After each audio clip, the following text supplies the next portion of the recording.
네, 서울 서초을의 강석훈 의원입니다. 국무조정실장님께 질문 드리겠습니다. 최근 정부가 규제 개혁에 관해서 강력한 드라이브를 걸고 있습니다. 그냥 보다 본질적으로 왜 갑자기 규제 개혁을 이렇게 강조하시나요?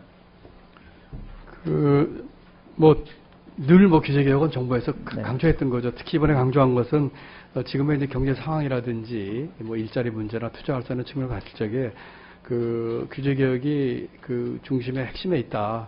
돈 안 되는 투자인 규제 개혁을 통한 일자리 창출이라든지 또 투자 활성화할 땐 경제 활성화를 해야 되겠다 하는 게 하나가 있겠고요. 또 아까 잠깐 말씀 올렸습니다만 우리 경제 체질의 혁신도 겸해서 좀 해야 되겠다는 거. 그리고 또 부수에서 공직사회의 일하는 방식이나 행태 이런 것도 이참에 같이 좀 변화를 좀 시켜봐야겠다. 이런 것들이 같이 결합된 것이 아닌가 이렇게 생각합니다. 예, 그러한 좋은 목적을 가지고 규제 개혁을 실시하려고 하고 계십니다만 사실 과거에도 계속 이러한 노력이 있었던 것은 사실입니다. 이번에 효과를 가지려면 과거와는 좀 다르게 접근할 필요가 있다라고 생각되는데 저는 개인적으로 다소 실망스러운 부분은 규제 개혁의 목표가 등록된 규제를 금년 내에 10% 감축한다라고 되어 있습니다. 이 10% 감축이라는 게 무슨 의미가 있는 건가요? 개수를 10%를 줄이면 왜 10%고 이거야말로 과거와 같이 물론 질적인 보완이 좀 필요하신 부분도 있습니다만 단순히 규제 숫자 줄여서 규제 개혁을 하겠다고 하는 것은 과거와 거의 다를 바가 없는 접근 방법으로 보이는데요. 의원님, 일리 있으신 지적입니다. 규제 비용 총량제를 함으로써 이제 들어오고 나가는 규제를 통제함으로써 총량은 불변하게 안 하겠습니까? 그러면 이제 기존 규제 감축을 시켜가지고 이제 총량을 떨어뜨리겠다고 하는 것인데, 이번 규제 개혁의 가장 큰 과거와의 다른 점이 있다면은 저는 두 가지 말씀드리고 싶습니다. 첫째로는 지금 말씀드린 그런 부분도 있지만 규제와 관련된 개별권에 대한 갑과 을을 이번에 바꿨습니다. 그전에는 규제를 풀어달라고 하는 사람들이 왜 풀어지지 하는 것에 대한 이유를 설명했는데 이번에는 거꾸로 정부가 규제를 존치하는 이유를 소명을 합니다. 또 두 번째는 지금 의원님 지적하신 것처럼 등록 규제뿐만이 아니고 미등록 규제를 금년 6월 말까지 신고를 해서 연말까지 점검하고 내년부터 이 신고되지 않은 규제에 대해서는 원칙적으로 우리 행정 규칙에 된 것들은 실효화를 시키면서 일몰하겠다고 했습니다. 이 두 가지는 과거와는 전혀 다른 조건이라고 생각을 합니다. 다만 이제 10% 감축만 너무 강조를 하다 보면은 지금 의원님 걱정하신 것처럼 일리가 있는 말씀이 있습니다. 그래서 저희가 건수도 중요하지만 핵심 규제, 서비스 규제, 덩어리 규제에 대해서는 별도로 이렇게 하겠습니다 하는 어프로치를 했다고 하는 말씀을 드립니다.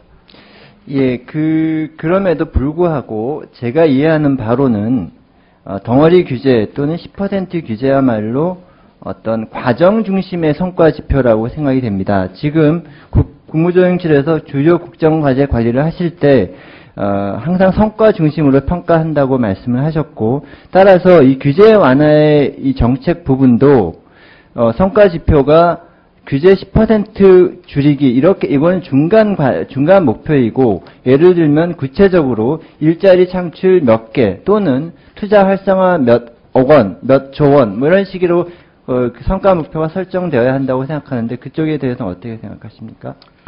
전적으로 동감을 하고요.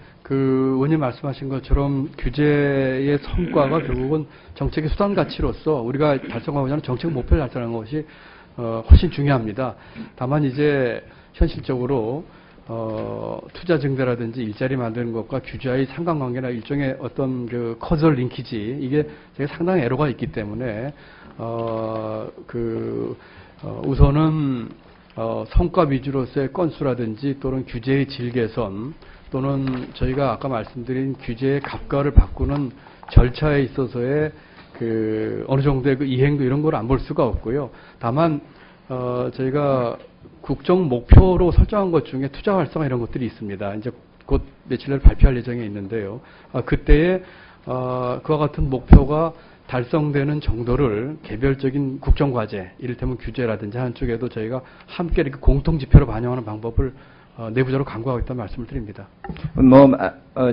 장관님들 잘 아시다시피 쉽지 않은 목표이긴 합니다만 그래도 규제가 완화되는 경우 최종 우리의 목표인 일자리 창출이나 성과 지표와의 관계를 규명하기 위한 노력을 지속적으로 해야 된다고 생각합니다. 네, 전적으로 동감합니다. 예, 그러면 그 다음에 규제 완화를 하려면 결국 마지막 부분에 가면 제가 생각하기엔 가치가 부딪히는 부분이 있습니다. 결국 예를 들어서 우리 옆에 공정거래위원장님도 계십니다만 과연 규제 개혁을 실시할 때 예를 들면 경제 집중 문제를 어떻게 볼 것이냐, 수도권 집중 문제를 어떻게 볼 것이냐, 또 예를 들면 서비스와 의료 부분의 공공성을 어떻게 볼 것이냐, 이러한 부분에 대해서 가치의 재조정을 해주지 않는 한 그냥 밑에 이렇게 마이너한 그 프로세스 규제 푸는 것 정도에 불과할 가능성이 있습니다. 이러한 가치가 충돌하는 부분에 대해서는 어떻게 정리하시고 계십니까?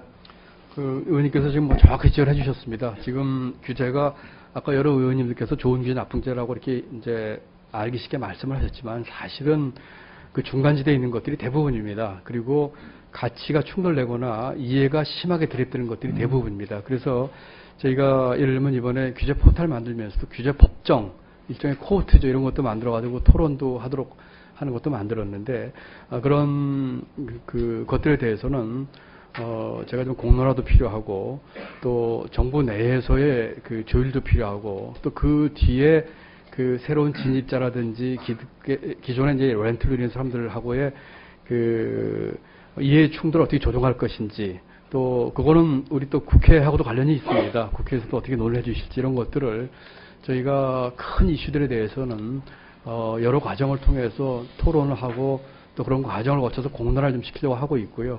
그러면서 그 풀 수 있는 것들은 제 부처 간 협업이라든지 이런 걸 통해서 풀도록 하겠습니다.